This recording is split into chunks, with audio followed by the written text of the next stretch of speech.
again, welcome to another edition of Empowerment for Living with Reverend L.B. Obende. This morning we shall continue from where we stopped yesterday by looking at the third part of the topic, the divine rest that Jesus offers for every troubled home and family. Kindly open your Bible to the book of Ecclesiastes chapter 4, verses 9 to 12. Two are better than one because they have a good reward for their labor. For if they fall, the one will lift up his fellow. But woe to him that is alone when he falleth, for he has not another to help him up. Again, if the two lie together, then they have it. But how can one alone? Verse 12. And if one prevail against him, two shall withstand him, and a threefold cord is not quickly broken.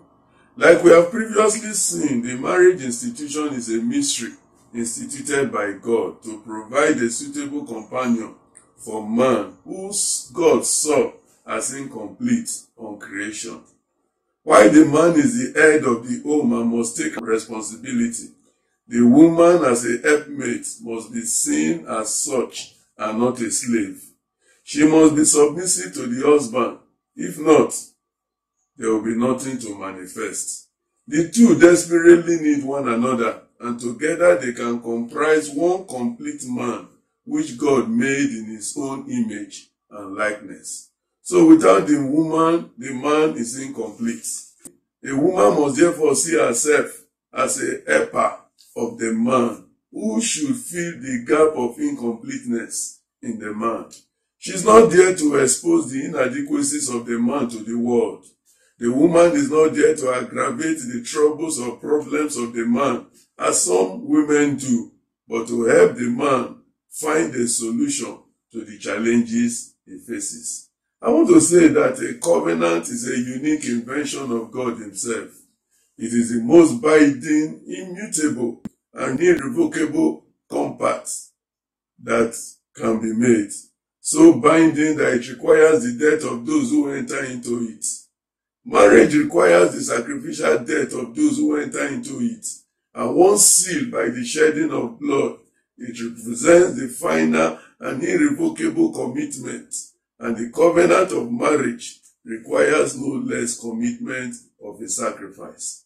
In entering into marriage, a man and a woman each relinquish their individual right to live. They embark on a journey that will again and again demand that they each die to their own desires, to their own will, to their own demands, and in short, to their own self-life.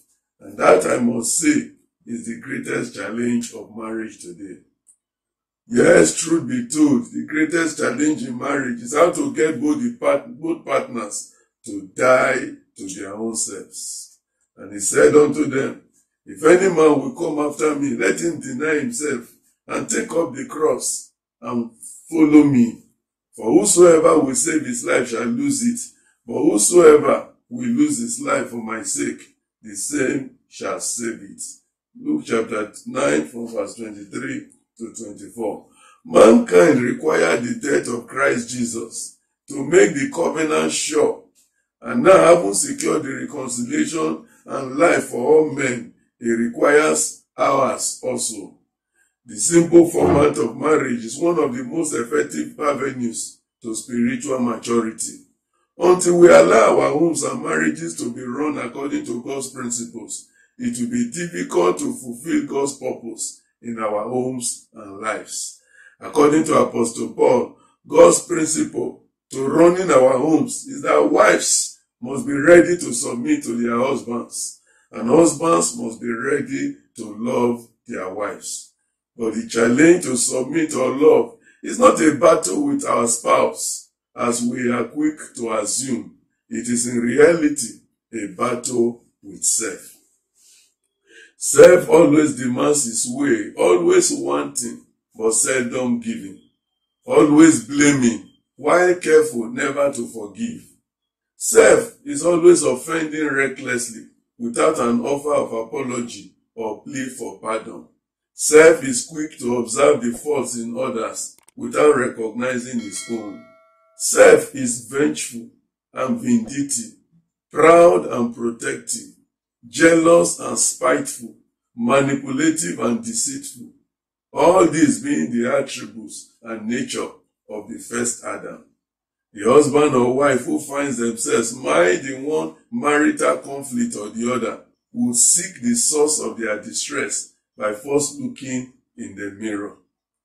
Inasmuch as self seeks dominance, from thence will the chaos arise. If indeed we have a Satan, an adversary, it is none but the self-centered nature of Adam resident within us, which without giving Christ his rightful place in our homes and lives, will have the divine rest which he offers a mirage. Why not cry to God this morning that he will come and take over your home and marriage today and destroy every works of the self which will not allow anything to work? We will stop here today, but please continue to stay and keep safe by maintaining all the protocols of COVID-19. And in the name of the Lord, I will hear your testimonies. In Jesus' name, amen.